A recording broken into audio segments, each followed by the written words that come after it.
All right. Good evening, everyone. It's been a while since we talked about something, and for those who are keen, you might notice there's some change. I'm wearing some new glasses because, yeah, I think my eyesight's getting weak, and we have to enhance it. But all in all, yes, I'm here. I'm back, and I want to talk about loving yourself. I'll base my small talk on what Jesus said about loving. Love is the foundation of everything. Love is the foundation of the law. Love is the foundation of God's salvation plan. Love is the foundation of everything that we do in our lives, be it a Christian, be it a Muslim, whatever religion. Even if you're not a religious person, love is the foundation for everything that we do in our lives. So look, quickly go straight to why I'm raising this. In life, we tend to forget important things and focus on some things that are not so important. And at the end of the day, we mess up with our lives because we are focusing on what is not important for the time. Why I've picked this topic today is very simple. Jesus says, love your neighbor as you love yourself. Okay? And I've always used this analogy that you can always share what is in your cup if it is either full or half full or a quarter full. You can still share if there's something in your cup and somebody asks you for a drink. For example, if you're drinking maybe some water and your kid asks you for some water, you can always give some water from your cup if there's water in your cup. But if your child asks you for water from your cup that you're holding and there's no water, that means you have to go and get it from the tap or from the fridge.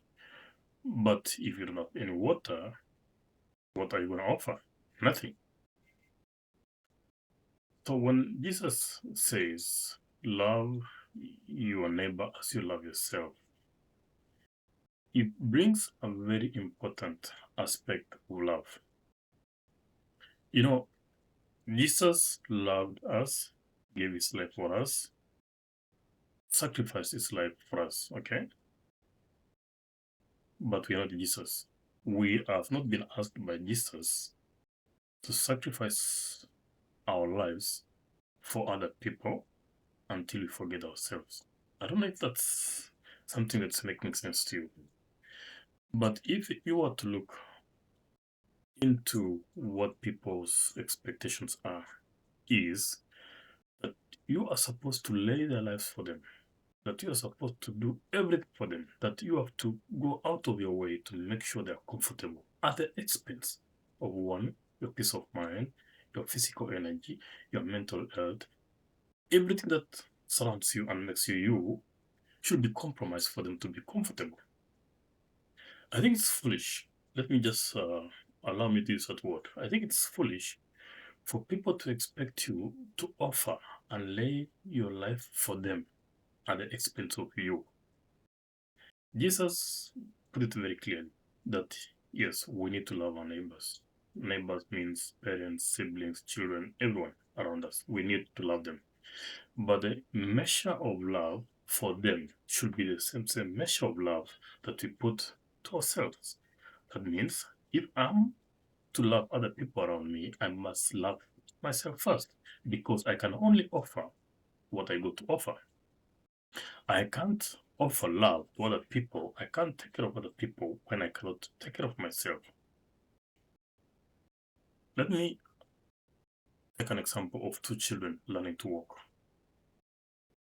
Unless one is stable, unless one is able to walk, that other child can help another child who is learning to walk. It can be possible to see a child who is learning to walk, teaching another child how to walk.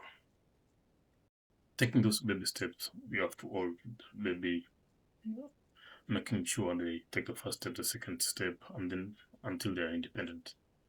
So what about if we were to focus on making sure that you are comfortable first, that you love yourself first, that you shower, love to yourself first, and when you are full, you are now able to overflow love to the people next to you.